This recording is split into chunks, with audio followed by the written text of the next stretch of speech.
Welcome back. This is Your Town. Marianne Leffel, Monterey County Business Council. Today we've got Yolanda Clarke, Powder River Industries. It's a great company right here in Monterey. It's all about the defense industry and how she can service some local talent here and take good care of people.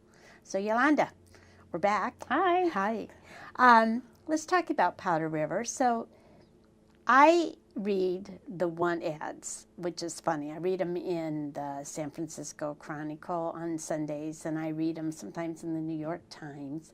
When I look at them and I see technology and software, and I read the requirements that they need from people that are going to apply for these jobs, I seriously have no clue most of the time what they're even asking, what the job is, or what requirements that you need. So I'm guessing you run into some of that. I mean, not that you don't know what they are, but that how do you find the people here locally, or how do you find them throughout your network that can fulfill the requirements that you have on these contracts? Yeah. Well, I'm the one writing those. Okay. So those words you don't understand, that's us. We're terrible that way in technology. There's not a one-size-fits-all answer. Every customer, every need is different. So we don't keep a bench of people, but we hire the people that our customers need. Okay. So we work really closely with them to first identify exactly what problems they're trying to solve, because they may not be an expert on the human capital side of things to know exactly what kind of person or talent would solve the problem.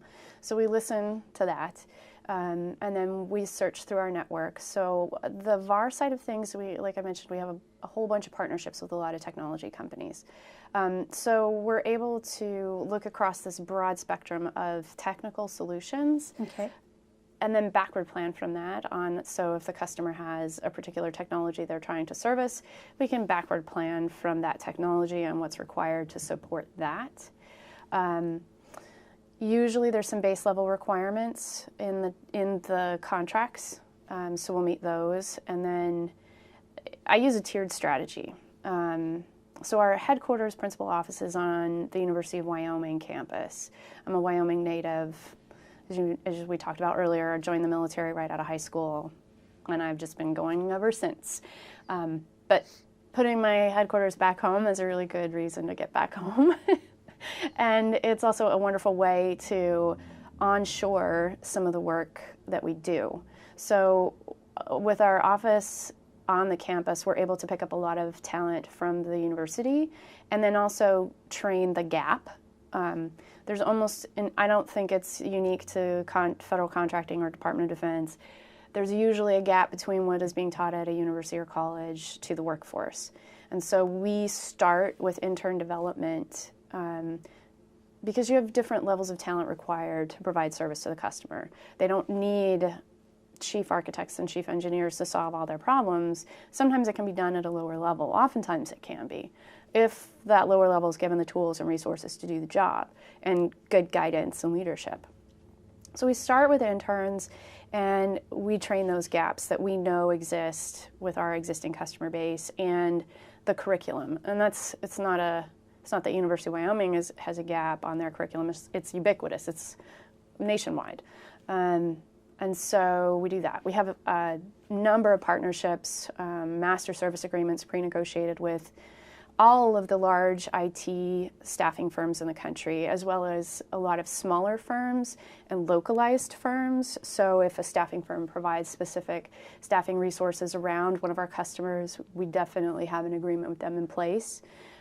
Because local matters, because face-to-face matters, right. And sometimes that local culture is really important to that customer, and we don't want to break that. We're not trying to do that. We want to give them what they need to solve their problem.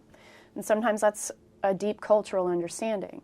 And then the university partnerships and relationships as well. And then for that mid-level and the senior level, that can come through the staffing firms, but I do use my network a lot. We talked about trust, and it matters, and it's really nice to hire people that I've worked with before, people that I know. It's a known quantity what I'm getting, and I can put them in leadership positions, and I have a pretty good idea of what I'm going to get. I also do focus on veterans as well. There's a couple of staffing firms that focus on hiring veterans and transitioning active duty people into the civilian world. So that is always going to be near and dear to my heart, and it's a great way to find fantastic talent that speaks the same language, as our customers.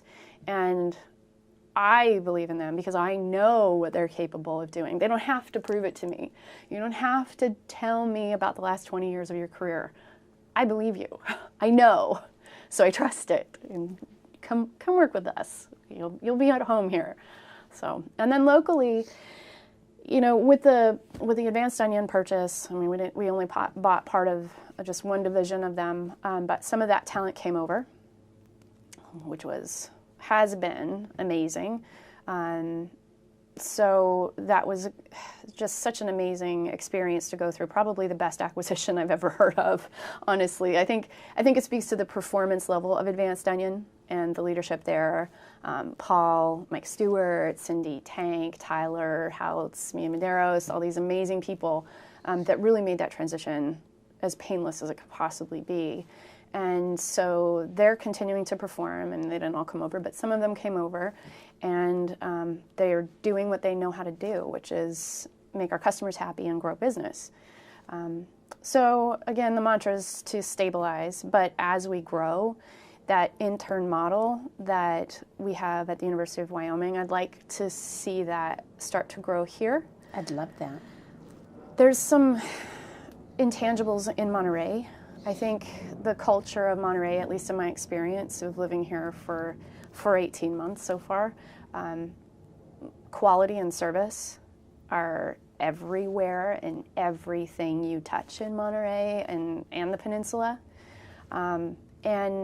And maybe picking out some of the best of that and giving them an opportunity to learn some new things. You can teach technology to someone who wants to learn it, but you can't teach that quality, compassion, service, focus.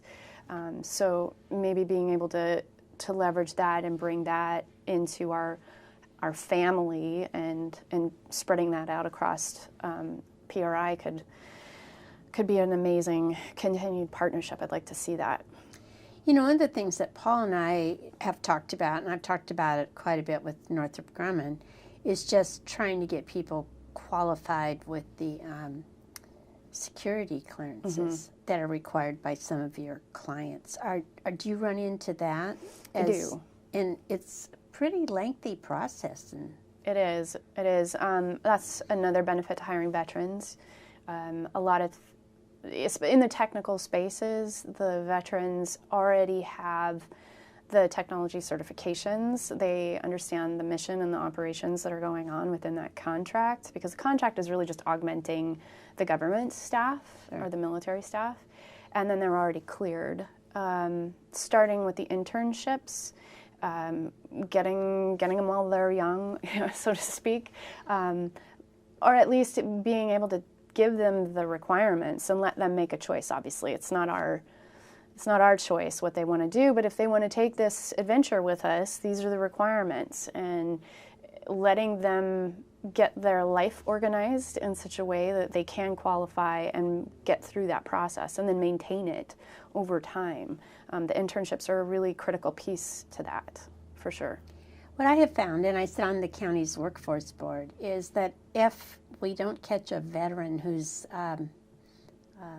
leaving the service, if we don't catch them within about the first year, a lot of times they get back into some old patterns and some old habits, and then if you try to re-enter something that's defense related, they can't qualify because they've picked up a couple bad habits. And I think we're going to see more of that. And I am associated with the cannabis industry, so this is not an indictment, but I think as we see more of the regulations go away in some of those fields, it becomes more and more of a problem when you're trying to qualify somebody for a security clearance. Right. So I watched this in our community, and I go, I wonder how this is going to play out long term with having defense being a huge part of our industry. But now we have cannabis as a growing piece of it. And obviously not everybody that works in cannabis uses cannabis, but Right. there is more of probably a migration toward using it, at least casually, if people are not paying attention to what else they want to do. So your comment about catching people when they're young before they start making choices is probably important if you can lay out, these are some of the requirements that are going to be right now. They may change over time, but right now this is going to be a requirement. And it's about a choice. You're actually touching on a topic. I'll take it maybe a direction you weren't expecting, but I was speaking with a friend of mine yesterday, actually, Val Rivera. She's an Air Force veteran, recent Stanford MBA grad, and she has a consulting business called Take Back Work, and we were talking about this insider threat topic, and I said, Val, how would you apply your expertise and your passion on that problem? And we were in a hurry, but she said, the biggest thing I would focus on is in the culture is why. And she's a culture catalyst. And so I said, and I'll paraphrase what her words are and what they mean to me in my company. It means, especially in those internships, and they don't have to be young people, but just young in this experience, you have, and you learn this in the military too, you need to know what your purpose is. And we certainly feel that in PRI. We know that we are serving a higher purpose. We believe in our customers, and we know that the jobs they're doing and the work they're performing is of national importance, and it is critical to our nation's security that they're able to do the job they do, and they're counting on us for support in whatever they've asked us to do. And so you have to believe that that's more important than your desire to have a recreational, whatever it is. Whatever. Yeah. Yes. And I know just from personal experience, being a teenage enlisted person, some of the things that I would see, it's a college culture. Everybody drinks and everybody wants to have fun on their downtime. But the things in my head that stuck were, I have worked so hard for this. It is not worth it to me, this one drink to get in the car, this one time to take this drive, that one time for all of the investment of time and time away from my family and time away from my friends. It is not worth it to me to give it up for a drink. And I will never drink and drive. But I think the same applies in the case that you're speaking of, reminding them of their purpose and that they're part of something so much bigger than themselves, and they're able to add so much value, and that they are really important to the team, really important to their customers. I think that can kind of combat that. And then it's a choice. But if they never hear that, if you don't create that culture of inclusiveness and value, you are a part of something so much more valuable than us as individuals, you could probably expect more challenges there. I found, Paul and I were talking, I'd sent a couple of potential employees to him, and I think they got discouraged, and because the time of the clearance investigations and everything just goes on and on. And they were veterans, but the job they were applying for required a higher clearance than what they had when they PCS'd. So anyway, it's kind of interesting to me that it's just, I don't know, it's an interesting problem I think we're going to have more and more with cybersecurity and with issues that come up of how do you qualify people and how do you kind of fast track some of this, because your business industry doesn't wait. You can't tell somebody that you've got a contract, but it's going to take you 7 months to get the people in place. They're going to go find somebody else. Yes, they will. I'm not an expert on the regulation around those policies, but I do know there's reform planned. The systems are all being evaluated, and the timelines and the support around the whole process of clearances is being evaluated.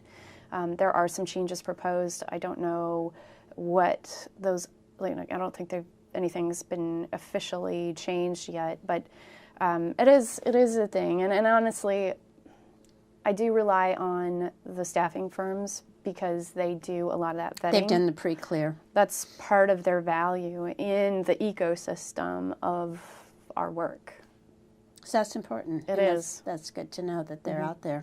Yeah, it is, and they're fantastic. I mean, they're such an amazing asset. If you haven't worked with them and if you haven't given them a chance to help you, you really need to take a look.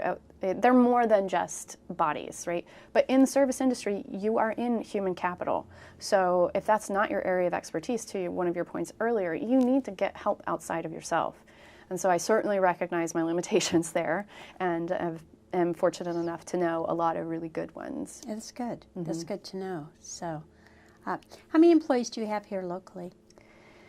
Just me. Okay. My next closest is up in Campbell, California. Okay. I will be looking to, I might start with the intern model here. I want to see, we're not even a month into performance of the VAR portfolio that we bought from Advanced Onion. So I want to see a little bit more of, I know what our forecast is, but I want to see what our actuals are against that. And so once I have a little bit more confidence in that and some traction, I would be looking to probably put some people here to support the bigger customer spaces and the technologies that they're using. To your point, I think it's important that they have a face-to-face. And I think we need some expertise in the technologies. There are a couple people I have my eye on here locally. So keep your fingers crossed that all goes well there. And then we'll probably start with that intern model because there really are some amazing people in the service industry that have expressed interest in coming over. And they wouldn't be your traditional picks that, it's not a Cisco certified engineer or anything like that. But they're passionate, they're committed, they have a service focus. And I believe that we can train them on the technologies to meet the customer needs. And we cannot train the customer service that they already have. Like, they're experts. It's Monterey. Well, there's a really good training program, ACT, over in Salinas that has training on a lot of the software and some of the basics that somebody like that might need. So there's a place you could actually send them. That is great. If they wanted to right now, in anticipation of utilizing that type of skill set, send them on over. So I'll give you the information on it. Thank you. It'd be good. Yeah. So, anyway. I'll check into that. So thank you so much, Yolanda. Thank you for joining us. I think your story is amazing, and I just want your company to just grow and grow and you to thrive. And we want you back here in Monterey permanently one of these days. That sounds amazing. Well, hopefully we can keep you proud. Yeah, you're doing a great job. So this is your town. Your town is always fun, and it's always something new. So tune in next month. We'll see you then. I'm Mary Ann Leffel. Thank you.